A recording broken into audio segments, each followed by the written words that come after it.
नमस्कार साथियों, आप सभी का स्वागत है आपके अपने यूट्यूब चैनल डेली जी के मास्टर पर। आज है 6 मई और 6 मई से आपके लिए टॉप 15 क्वेश्चन लेकर के आए हैं करंट अफेयर्स के। और ये करंट अफेयर्स वो हैं जो आपके जितने भी एग्जाम में लगेगी ना, जैसे UPSC, NTPC, ALP, RRB group D, SSC और एसएससी 10+2, सीजीएल, सीएचएसएल और जीडी और UP, PCI, PCSC, civil services, कोई सी भी एग्जाम लगती है तो उनमें करंट अफेयर्स के क्वेश्चन पूछे जाते हैं। तो साथियों, आप लोग डेली करंट अफेयर्स के लिए हमारे चैनल के साथ जुड़ जाइए। टेलीग्राम का लिंक डिस्क्रिप्शन में होगा, ज्वाइन करना। पीडीएफ फाइल आपको मिल जाएगी। साथियों, इंपॉर्टेंट क्वेश्चन है, एक भी क्वेश्चन ऐसा नहीं है जो एग्जाम्स में पूछा नहीं जाएगा। सारे क्वेश्चन ट्रेंडिंग है और हम डेली ही ट्रेंडिंग क्लास लेकर के आते हैं।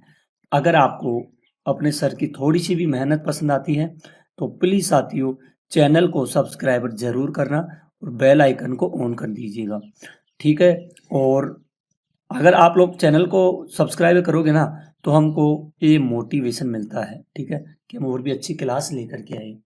तो साथियों, आइए शुरू करते हैं पहले क्वेश्चन से।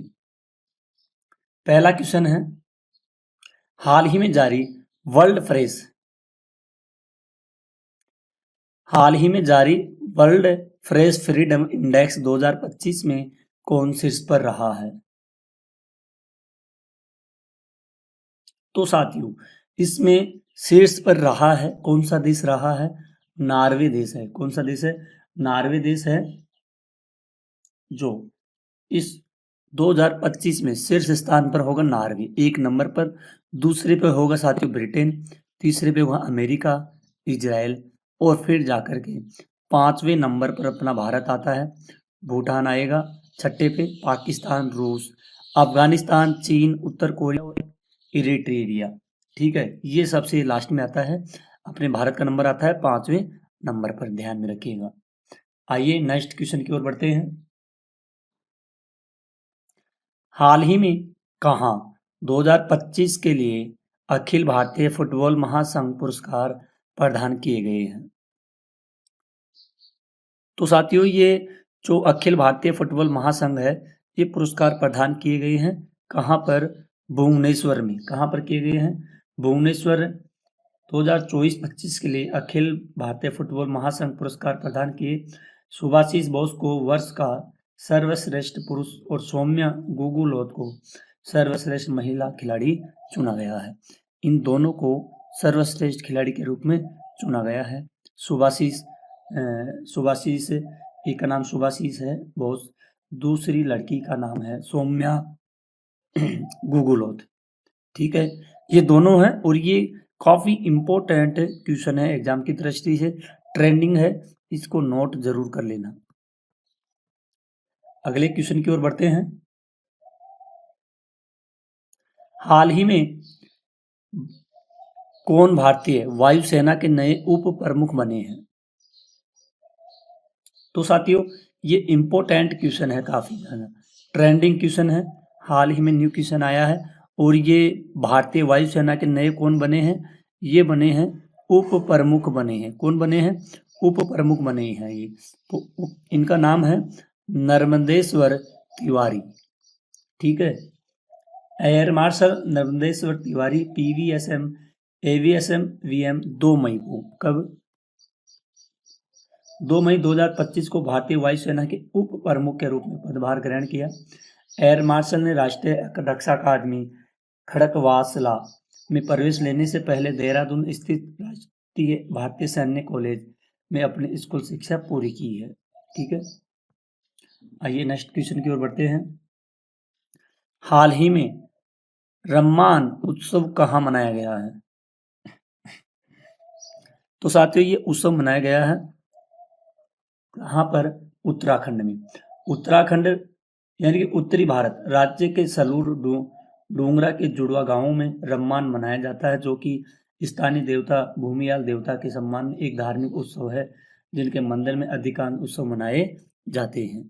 काफी ट्रेंडिंग है, विश्व अमूर्त संस्कृत धरोहर है, ठीक है, रम्मान। नेक्स्ट क्वेश्चन है, हाल ही में भारत किस देश को सशस्त्र बलों के आधुनिकीकरण के लिए $200 का ऋण देगा? ठीक है, तो भारत ना एक कौन सा देश है जिसको 200 $200 का ऋण देगा? कौन देगा? भारत देगा। और ये ऋण देगा, किसे देगा? अंगोला देश को। कौन से देश को? अंगोला देश को सशस्त्र बलों के आधुनिकीकरण के लिए $200 मिलियन का रक्षा ऋण देने की घोषणा की है। ये अंगोला का राष्ट्रपति कौन है साथियों? इनका नाम है जोआओ। ये यहाँ की क्या है? ये राष्ट्रपति है जोआओ मैनुअल। ठीक है, ध्यान में रखना। गोकार्वेस लोरे की भारत यात्रा के दौरान हुई थी। इस ऋण सुविधा से अंगोला अपने सशस्त्र बलों के आधुनिक बनाने के लिए जरूरत तकनीक और उपकरण खरीद सकेगा। ठीक है, ये साथियों यहाँ पे 20 नहीं है, 200 करोड़। ठीक है, ध्यान में रखना। नेक्स्ट क्वेश्चन है, हाल ही में कहाँ 8वें राष्ट्रीय सामुदायिक रेडियो सम्मेलन का आयोजन किया गया है? तो साथियों 8वें राष्ट्रीय सामुदायिक रेडियो सम्मेलन का उद्घाटन कहाँ पर किया गया है? ये मुंबई में इसका उद्घाटन किया गया है।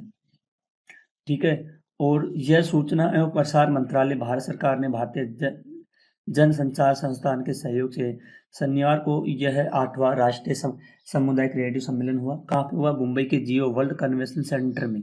ठीक है, इम्पोर्टेंट है। आप लोग साथियों इस क्लास को चित्र के माध्यम से भी समझ सकते हैं। ज़्यादा क्वेश्चन नहीं है, 15 क्वेश्चन है और 15 क्वेश्चन काफ़ी महत्वपूर्ण है। नेक्स्ट क्वेश्चन है, हाल ही में मोहम्मद असीम मलिक को किस देश ने अपना राष्ट्रीय सुरक्षा सलाहकार नियुक्त किया है? तो साथियों इनका नाम है मोहम्मद असीम मलिक। इनको पाकिस्तान देश के द्वारा, किसके द्वारा? पाकिस्तान देश के द्वारा इसको अपना राष्ट्रीय सुरक्षा सलाहकार नियुक्त किया गया है। यानी कि ISI चीफ असीम मलिक नए राष्ट्रीय सुरक्षा सलाहकार होंगे। ठीक है, और यह पहली बार नहीं है जब पाकिस्तान में आधी रात को फैसले लिए जा रहे हैं। इससे पहले भारत की सैन्य तैयारियों से घबराकर पाकिस्तान ने अपनी खुफिया एजेंसी ISI के चीफ लेफ्टिनेंट जनरल मोहम्मद असीम मलिक को रातों रात राष्ट्रीय सुरक्षा सलाहकार नियुक्त किया गया है। क्योंकि जो पहलगाम में घटना हुई है वो पाकिस्तान के द्वारा की गई थी और भारत ने इनको एक जवाब देने के लिए भारत तैयारी कर चुका है पूरी। तो इसी डर की वजह से पाकिस्तान ने रातों रात इन्होंने अपना ISI चीफ असीम मलिक को नया राष्ट्रीय सुरक्षा सलाहकार नियुक्त कर दिया गया है, डर की वजह से। ठीक है, इंपॉर्टेंट क्वेश्चन है। क्वेश्चन है, हाल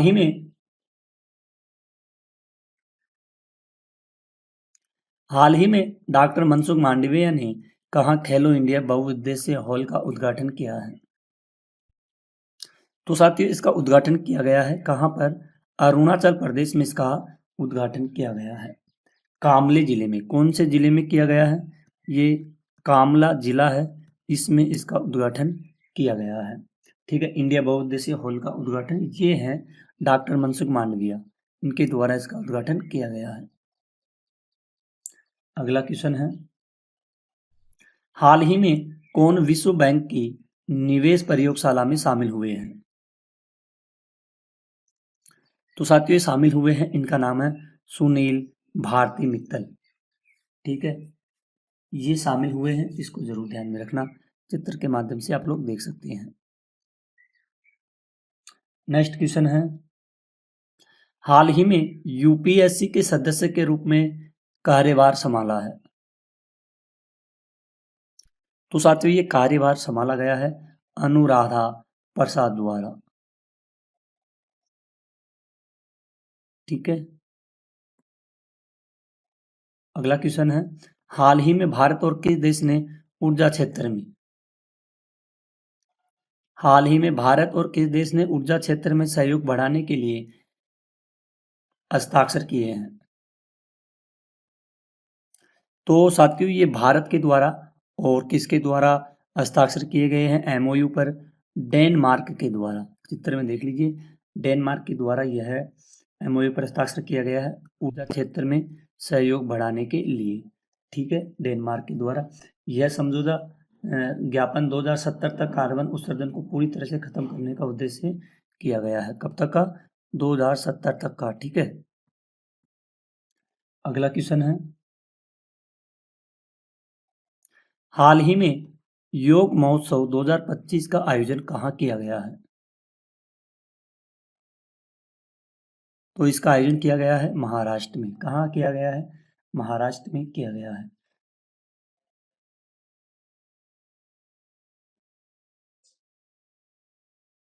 अगला क्वेश्चन है, हाल ही में किसे बैडमिंटन विश्व महासंघ का अध्यक्ष चुना गया है? तो साथियों, इसका अध्यक्ष चुना गया है खुनेंग पटामा लिस्वाटकुल को नियुक्त किया गया है बैडमिंटन महासंघ का अध्यक्ष। ध्यान में रखना, जो ये BWF ने दुनिया में 202 सदस्य संघ है जो 5 महाद्वीपों संघों में संगठित है, ठीक है। तो साथियों, आज के आपके 15 क्वेश्चन थे टॉप, तो अपन ने 15 क्वेश्चनों को डिस्कस किए हैं। अब इसमें थोड़ी सी भी अगर आपको हमारी मेहनत लगती है ना, तो प्लीज़ मैं आपसे फिर से निवेदन करता हूँ, चैनल को सब्सक्राइब कीजिए और वीडियो के एंड तक बने रहिए। आइए, कुछ इम्पोर्टेंट्स पॉइंट्स हैं, इनको अपन कवर करते हैं, ठीक है। तो इनको कवर करेंगे तो आपके लिए काफ़ी हेल्पफुल होगा एग्जाम्स के लिए।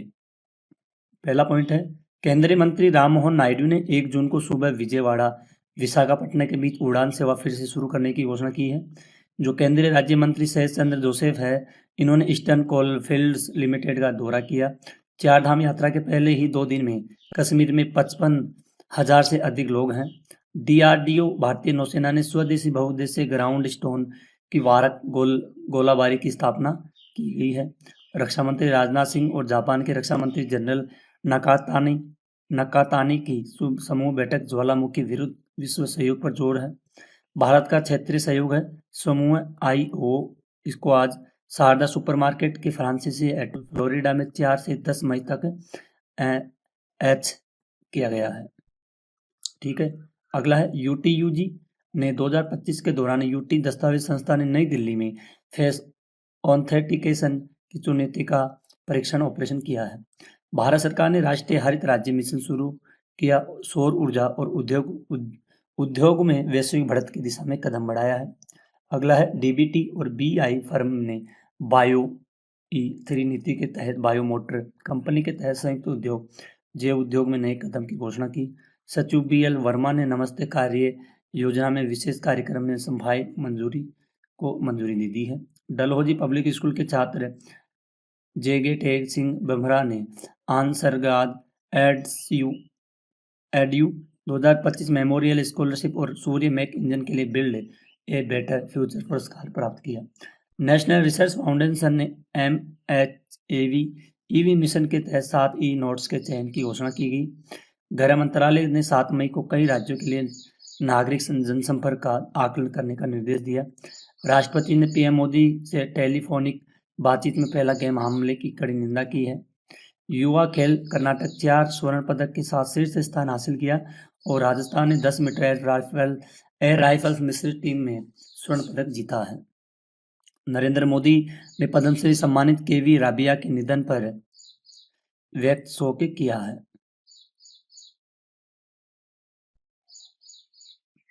केंद्रीय मंत्री शिवराज सिंह चौहान ने कृषि एवं ग्रामीण विकास प्राधिकरण की समीक्षा की। वित्त मंत्रालय के सचिव M नागार्जुन ने मुंबई में क्षेत्रीय ग्रामीण बैंकों के निष्पादन और एकीकरण योजना समीक्षा की।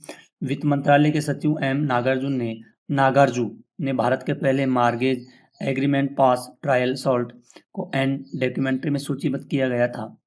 मंत्री अमित शाह ने दिल्ली में नए क्रिमिनल फॉल के लिए उपराज्यपाल और मुख्यमंत्री के साथ समीक्षा की बैठक की है। मध्य प्रदेश कर्मचारी चयन बोर्ड द्वारा 4 भर्ती परीक्षा की शुरुआत 7 मई से विभिन्न कर्मचारियों के लिए परीक्षा आयोजित की गई है। UPSC प्री 2025 परीक्षा की तारीख 12 अक्टूबर 2025 तय की गई है। तैयारी प्रतियोगिता जारी कर दी गई है। तो साथियों, आज की क्लास यहीं खत्म होती है। अगर आपको अपने सर की थोड़ी सी भी मेहनत पसंद आती है तो प्लीज़ साथियों चैनल को सब्सक्राइबर कीजिए और बेल आइकन को ऑन कर लीजिए और वीडियो को लाइक शेयर कर देना। हम डेली ही करंट अफेयर की क्लास लेकर के आते हैं और इस क्लास को इतना शेयर करना, जो मेरे भाई बहन हैं जो गाँव में रहते हैं वो ऑनलाइन क्लास नहीं ले सकते, तो वो इस क्लास को देख के तैयारी कर सकते हैं कोई सी भी एग्ज़ाम्स की। तो साथियों आज के लिए इतना ही, मिलते हैं अगली क्लास में। तब तक के लिए धन्यवाद। जय हिंद, जय भारत।